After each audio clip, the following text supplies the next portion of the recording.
కూటమి నేతల కల నెరవేరింది. వైసీపీ మేయర్పై అవిశ్వాస తీర్మానం నెగ్గింది. గ్రేటర్ విశాఖ మున్సిపల్ కార్పొరేషన్ కూటమి వశమైంది.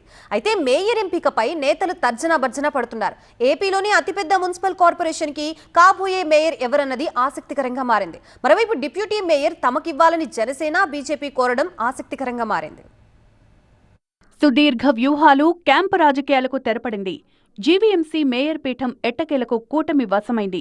నెంబర్ ఏమాత్రం తగ్గకుండా కూటమి నెగ్గుకొచ్చింది. సమావేశానికి 74 మంది సభ్యులు హాజరయ్యారు. విప్ జారీ చేసిన 27 మంది వైసీపీ సభ్యులు కూటమితో జతకట్టడంతో మేయర్ హరివెంకట కుమారిపై అవిశ్వాస తీర్మానం నెగ్గింది. ఇన్నాళ్ల వైఎస్ఆర్సీపీ పరిపాలనకి చరమగీతం పాడడం జరిగింది. ఈ రోజు నుంచి కొత్త పరిపాలన కార్పొరేషన్ అందిపోతా ఉంది. బ్రహ్మాండమైన ప్రజారంజకమైన పరిపాలన జీవీఎంసీ అందించబోతా ఉంది. జీవీఎంసీ మేయర్ పీఠం దక్కడంతో కూటమి నేతలు సంబరాలు చేసుకున్నారు. మరోవైపు మేయర్గా ఎవరికి అవకాశం కల్పిస్తారు అన్న విషయం సస్పెన్స్గా మారింది. మేయర్ రేసులో 96వ ward TDP corporator Peela Srinivas పేరు బలంగా వినిపిస్తోంది.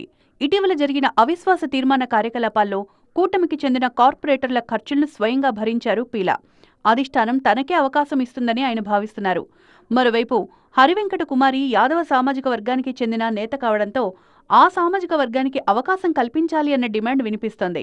దీంతో టీడీపీలోని యాదవ కులం కార్పొరేటర్లు అధిష్టానం దగ్గర లాబియింగ్ మొదలుపెట్టారు. ప్రస్తుత వైఎస్ఆర్సీపీకి చెందిన డిప్యూటీ మేయర్ జియాని శ్రీధర్పై కూడా అవిశ్వాసం ప్రకటిస్తూ ఇచ్చిన నోటీస్పై ఈ నెల 26న ఓటింగ్ జరగనుంది. ఈ పదవిని జనసేనకు కేటాయించే దిశగా చర్చలు జరుగుతున్నాయి. జనసేన నుంచి 43వ వార్డు కార్పొరేటర్ ఉషశ్రీ పేరు ప్రచారంలో ఉంది. కాపు సామాజిక వర్గానికి చెందిన ఆమెకు ఈ పదవి ఇస్తారని సమాచారం. అయితే డిప్యూటీ మేయర్ పదవిని బీజేపీ కూడా ఆశిస్తోంది.